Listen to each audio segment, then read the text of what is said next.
hoy tenemos la oportunidad de entrevistar en este espacio de entrevista al momento de Contrapunto TV al doctor Oscar Picardo sobre un estudio último que han hecho sobre, muy interesante. Es primera vez que veo un estudio científico profundo, largo, que trata sobre el estado general de la población, sus alegrías, sus frustraciones quizás y sus simpatías.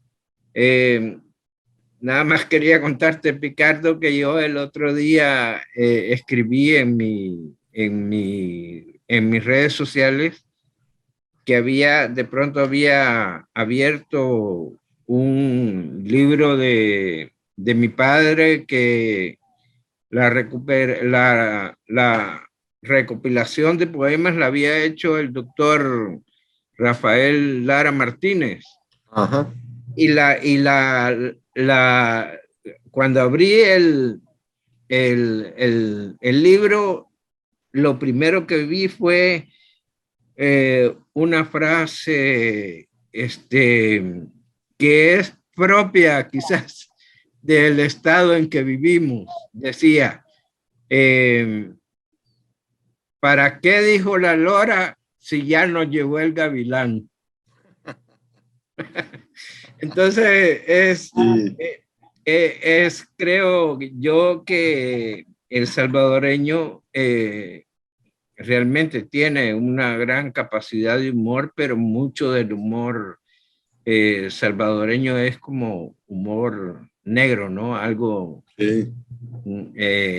está muy, muy relacionado con el humor negro. Ahora, tú has hecho, Picardo, has dirigido un estudio que tiene que ver con este tema de la sensibilidad en que se encuentra la sociedad salvadoreña. ¿Nos pudieras introducir a qué es lo que en general introduce a nuestros oyentes y a nuestros amigos de Contrapunto que nos siguen? ¿De qué se trata este estudio exactamente? Claro. Bueno, primero, además de saludarte y a los amigos de Contrapunto, quizás para contextualizar, tu padre, Roque, sin querer queriendo, quizás abrió esta línea de investigación con Poema de Amor, ¿verdad? Donde retrata muy bien la antropología salvadoreña a través de la poesía. Luego, Ignacio Martín Baró también fue un profesional de la psicología social, reconocido mártir de la UCA, que dedicó mucho de sus estudios y clases a intentar conocer herramientas para entender la dinámica, las conductas sociales, los comportamientos de masas, etc.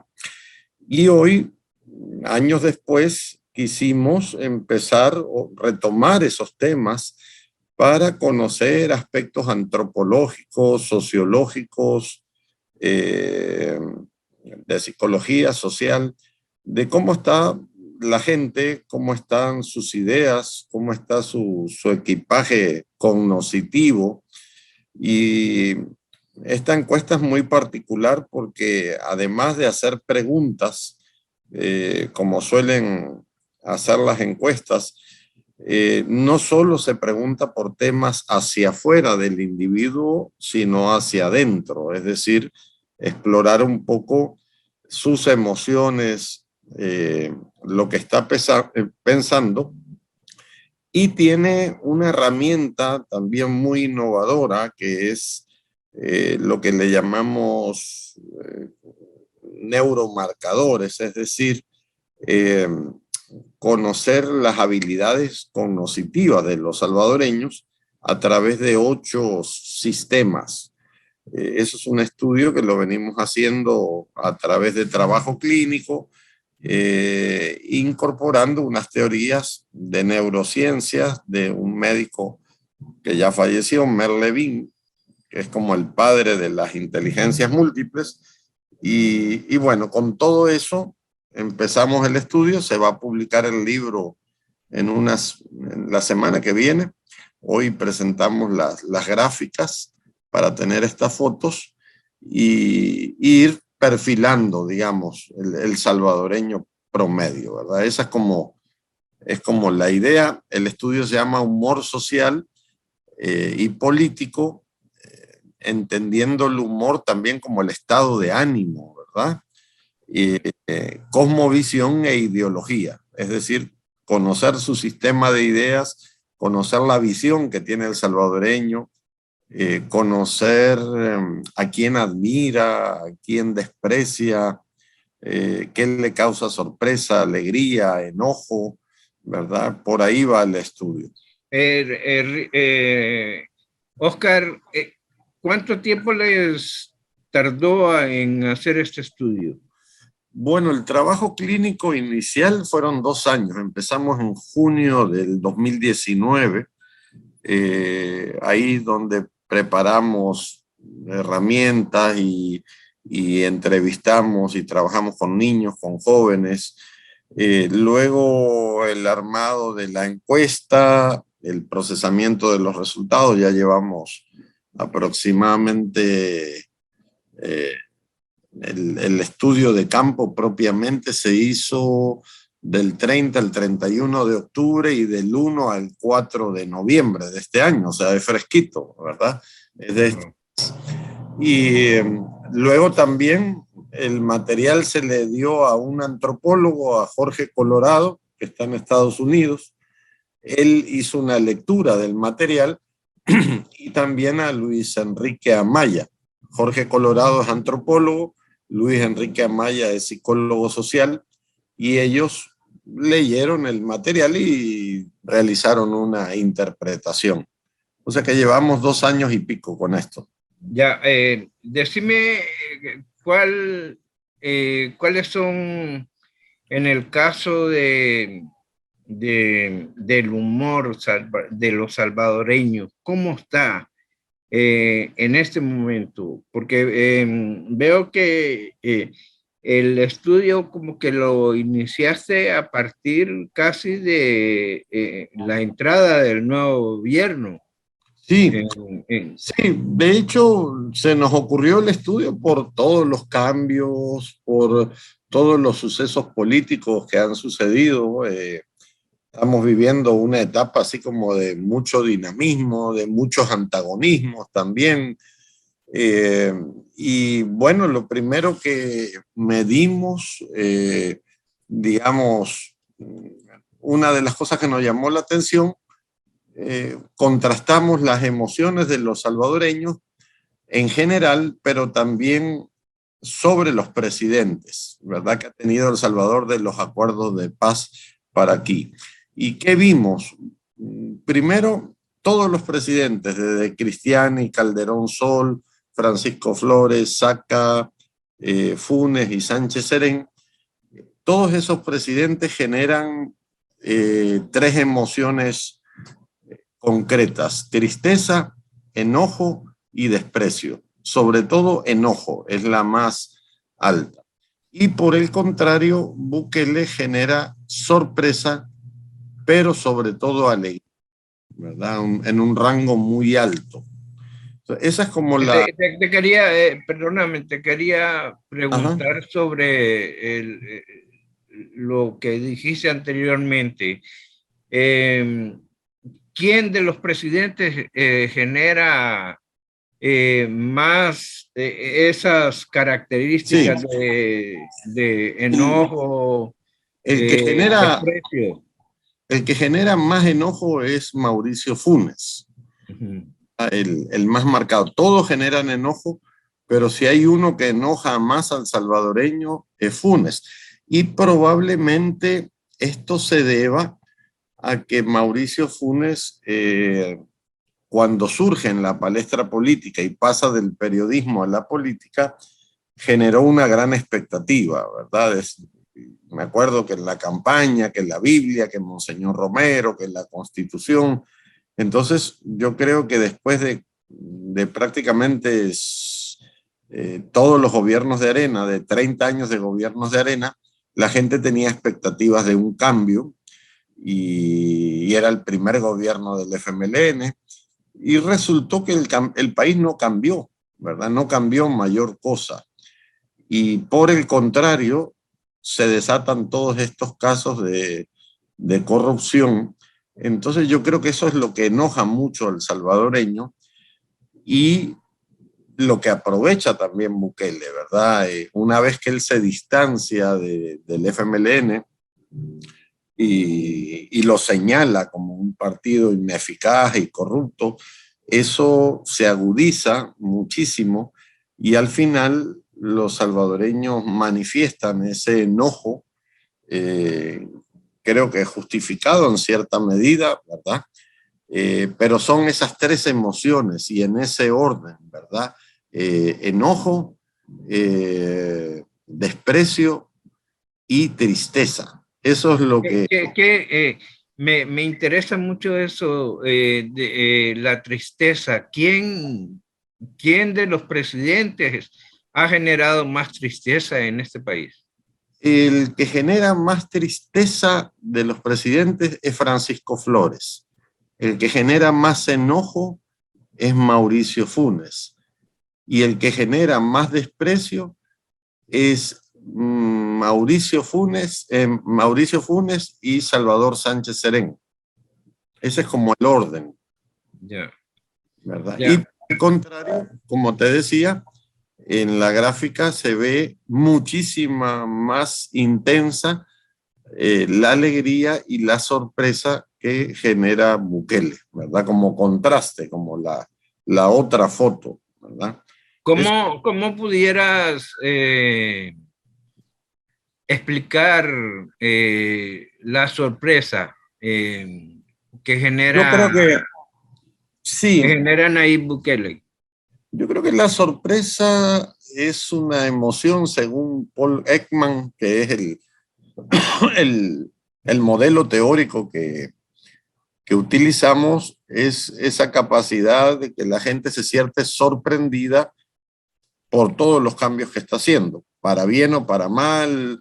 O sea, Bukele ha sido un presidente de muchas decisiones rápidas y dramáticas y fuertes, ¿verdad? El cambio de los magistrados, el cambio del fiscal, el cambio de la moneda, el Bitcoin, y todo lo que sucedió en pandemia. Entonces la gente, creo yo que se sorprende, le da sorpresa que se hagan esas cosas que quizás en el pasado se tuvieron que haber hecho y no se hicieron. Se toleraron, se manejaron. Entonces, más allá de que si estemos de acuerdo o no con el Bitcoin o con, qué sé yo, con la remoción de los magistrados, todos esos cambios sorprenden a la gente, digamos. Ahora Picardo, yo vi las gráficas que me enviaste y veo que sí, a pesar de que la sorpresa puede ser en un sentido positivo o en un sentido negativo, cuando se mide la alegría, se ve abrumadoramente alta. Sí, casi arriba del 53%. Es decir, casi la mitad, digamos, 5 de cada 10 manifiestan una emoción de alegría frente al presidente Bukele. Es un dato alto y significativo, ¿verdad? ¿Cómo lo comparas la alegría que siente la gente por Bukele en comparación a los otros presidentes? Bueno, yo creo que, como te comentaba, digamos, la política es muy emocional, de hecho, ¿verdad? Y las campañas son muy emocionales. Yo creo que es primera vez que un presidente genera ese tipo de emociones. Creo que hay un cúmulo de acciones, de actividades desde que él inicia, ¿verdad? Hay un lenguaje corporal, hay una forma de vestir distinta, ¿verdad? Como anda Bukele con su gorra, sin corbata, relajado. Todo eso se va sumando a esas percepciones emocionales, lo que proyecta la persona, ¿verdad? La parte simbólica. De hecho, en otra de las preguntas del estudio, la gente percibe a Bukele como amigo. Esa es la categoría que le da. Amigo, Ya. empresario y amigo. Cosa que es muy difícil que pueda suceder con otros personajes, digamos, ¿verdad? Eh, Identificar como una cercanía, ¿verdad? Ya. Lo Eh, ven cercano lo al ven presidente. cercano. Sí, en cambio, los Este, presidentes los han visto lejanos, distanciados por todo ese tema del lenguaje simbólico que pueda proyectar una persona. yo he conversado con bastantes, de hecho, todo el mundo aquí en El Salvador se sabe que yo fui parte de el movimiento armado y que fui herido, estuve preso, y tengo muchos amigos que son veteranos y son lisiados.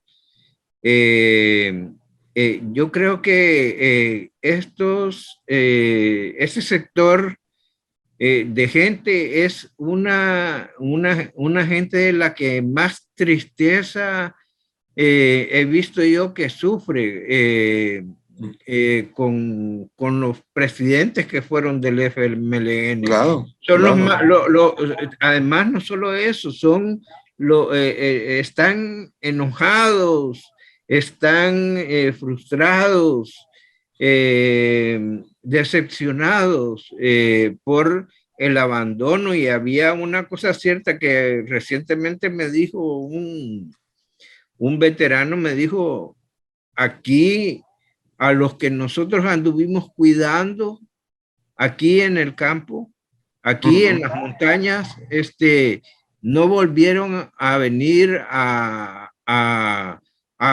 llenar sus lujosos zapatos de polvo. sí, Entonces, es una realidad esa. claro, claro, claro. Sí, yo creo que he puesto en contexto el fenómeno que estamos viviendo. De hecho, yo creo que cuando uno compara la masa de votantes que tuvo Funes, esos votantes son los que se han ido para Nuevas Ideas, la gran mayoría, ¿verdad? La gran mayoría, gente que se sintió defraudada después de 10 años de gobierno del FMLN, que no vio cambios sustantivos. Voy a decir algunas cosas generales, pero digamos, el modelo económico, la dolarización, las AFP, es decir, había cosas que la gente daba por hecho de que un gobierno de izquierda iba a cambiar. Pero realmente si tú analizas lo que heredó el FMLN de Arena, se mantuvo intacto, Claro. intacto, no cambió, salvo algunos matices del Instituto de Acceso a la Información, de cosas de transparencia, que fueron más superficiales, pero las cosas de fondo, ¿verdad? La gente dijo, no cambió, sigo en las mismas circunstancias. Entonces viene este Bukele y de repente le da vuelta de gato a todo el sistema. Insisto, hay cosas que podemos estar de acuerdo o no, pero hace un mega hospital ahí con Cifco, empieza a hacer cosas disruptivas, de mucho cambio. Cambia a todos los magistrados, cambia al fiscal. Entonces, todos esos cambios que no sabemos todavía bien el impacto que puede haber, la relación con Estados Unidos misma, ¿verdad? Te acordarás que en los años 60, 70, el imperialismo yanqui, somos el patio trasero, y de repente viene Bukele y se enfrenta a ese imperio, a esa, hasta límites insospechables. Yo sé que hay que considerar, poner sobre la mesa que hay una serie de variables importantes, las remesas, los salvadoreños. Es una relación de amor-odio que hay que distanciarse y cuidarla. Pero al final lo que la gente ve es que vino este Bukele y la percepción que hay es que le puso un parón a los gringos, como decimos, ¿verdad? Y a tal punto que hasta que se fue la encargada de negocios, ¿verdad? Y una beligerancia muy fuerte con Estados Unidos, con el tema del intervencionismo. Entonces, eso también genera reacciones. Pero eso, digamos, si lo estuviéramos viendo en el pasado, sería algo así como una posición revolucionaria. Claro, claro. ¿Verdad? Que uno hubiese esperado de Sánchez Serén, habiendo sido comandante. Uno hubiese, bueno, un hombre con formación marxista, comandante de un movimiento guerrillero de izquierda, va a distanciarse de la política exterior de Estados Unidos, pero no sucedió nada de eso, ¿verdad? No sucedió y en cambio ahora sí sucede. Sí. Entonces creo que esos son los aspectos que mueven la parte emocional de la gente. La gente ve que hay cambios, que se dan una serie de reformas en las cuales podemos o no estar de acuerdo, pero en general Ahora, también, Picardo, hay el modo de dirigir el gabinete. El presidente es con mucho dinamismo. Órdenes vía Twitter, vía Twitter, comunicados vía Facebook. sí. Entonces, lo contrario que mostró, por ejemplo, Sánchez Serén, que no supo ni pronunciar WhatsApp, sí, Facebook, eso Twitter. Es otra cosa, ¿verdad? Efectivamente, en la parte comunicacional, yo creo que ha cambiado mucho. Las redes sociales han hecho una configuración distinta de la sociología, que el presidente la usa muchísimo. El uso de Twitter, todo lo que tú comentabas, que hace que se genere como te da una percepción de una comunicación más directa, ¿verdad? No cartas oficiales, sino mensajes más directos, que el permitir un nivel de interacción muy alto, ¿verdad? Porque bueno, al final tú le podés poner un Twitter al presidente o escribir en su muro de Facebook y probablemente, depende de los que escribas, puede haber una reacción positiva o negativa. Sí hay un uso más eficaz de las redes sociales y eso genera esa percepción de que lo vean como amigo al presidente, ¿verdad? Ahora, Picardo, me gustaría que me dijeras el estudio tuyo acerca de los partidos. ¿Cómo está la relación entre los partidos? Mira, hay varias cosas en el estudio. Una, la aguja ideológica, digamos, que en un momento fue de derecha, después fue de izquierda, hoy se ubica al centro. hay unas preguntas en el estudio de contraste donde nosotros presionamos al encuestado a que escoja entre esto y esto, ¿verdad? Entre Bitcoin y dólar, la gente escoge dólar. Entre Estados Unidos y China, la gente escoge Estados Unidos. Entre WhatsApp y Facebook y así sucesivamente. Y en una de esas le preguntamos, ¿y entre Arena y el FMLN? Nadie la contestó, casi nadie la contestó. O sea, es bajísimo. Entonces, eso te refleja también la desaprobación de la conducta de estos partidos, ¿verdad? Tanto de la derecha, de la izquierda. Creo que el caso Saca y el caso Funes marcaron mucho a la gente, indignaron mucho a la gente, y por más que pueda haber gente decente y honesta, o digamos, ya hay como un desencanto generalizado con estos partidos, y, y bueno, también el presidente se ha encargado de remarcar esto, ¿verdad? En su discurso ha sido como bien persistente en señalar que estos partidos han sido las comisiones estas de sobresueldo, de ONG de fachada, todo lo que ha sucedido ha ayudado a marcar más este descontento que hay con los partidos políticos, ¿verdad? Definitivamente. ¿Qué dice la gente de Nuevas Ideas? Pues la gente está muy contenta, digamos, ¿verdad? Con su presidente, con lo que está haciendo. Hay un optimismo exacerbado.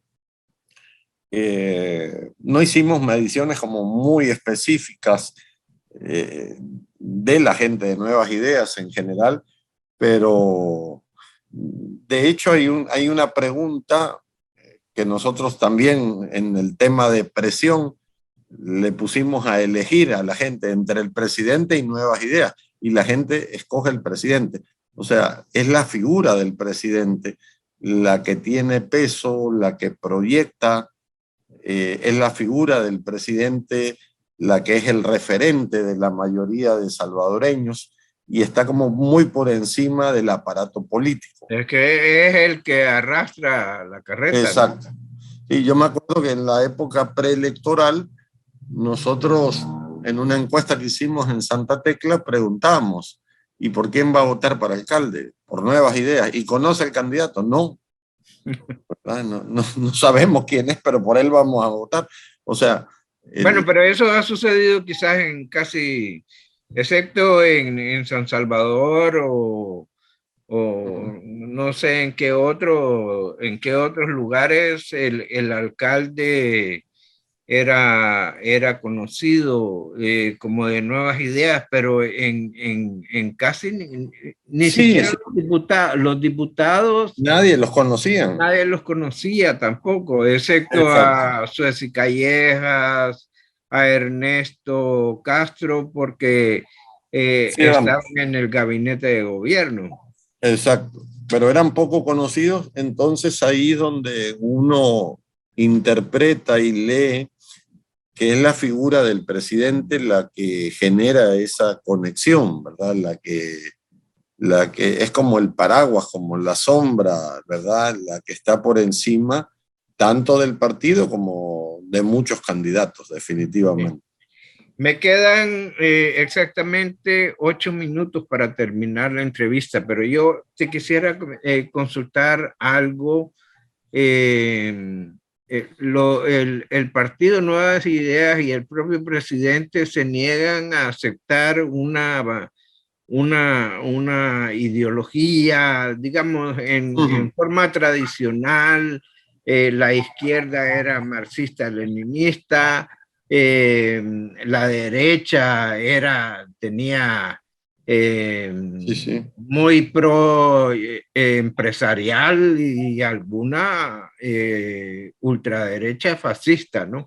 Sí, sí. Pero me hablaste ahí de que alguna gente veía al partido o se decantaban por el centro político. Sí. ¿Será que Nuevas Ideas terminará siendo un partido socialdemócrata o popular o cristiano popular. ¿Cómo, Sí, cómo ves en el sentido ideológico esta situación? yo creo que hay primero habría que decir que hay una crisis de los modelos ideológicos tradicionales a nivel global, creo yo, inclusive. Eh, Hay una crisis del establishment, de los grandes partidos y movimientos ideológicos de izquierda y de derecha. Creo que eso empezó por allá por los 90 con Tony Blair, con el partido Laboriza. Unido, ¿sí? Eh, de este tipo de movimientos como más transideológicos, en donde se arma una nueva visión con pequeños pedazos o trozos de lo que le interesa a las sociedades, ¿verdad? Un poco del Estado, un poco del mercado, un poco de la izquierda, un poco de la derecha, pero sí pierde vitalidad esos extremos, ¿verdad? Entonces, como que nos quedamos con un modelo así más de estado de bienestar, de centro derecha, de centro izquierda en algunos países. En el caso de El Salvador es más de centro derecha. Eh, También estamos frente a un público muy religioso y conservador, que eso le quita la idea de progresismo a esa nueva ideología.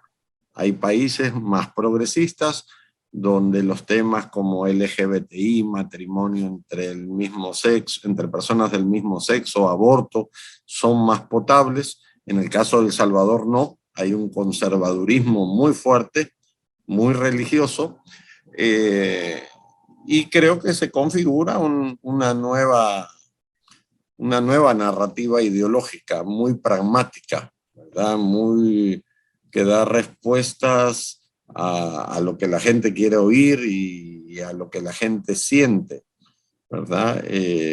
Y bueno, vamos a ver cómo evoluciona esto y cómo evolucionan también los partidos.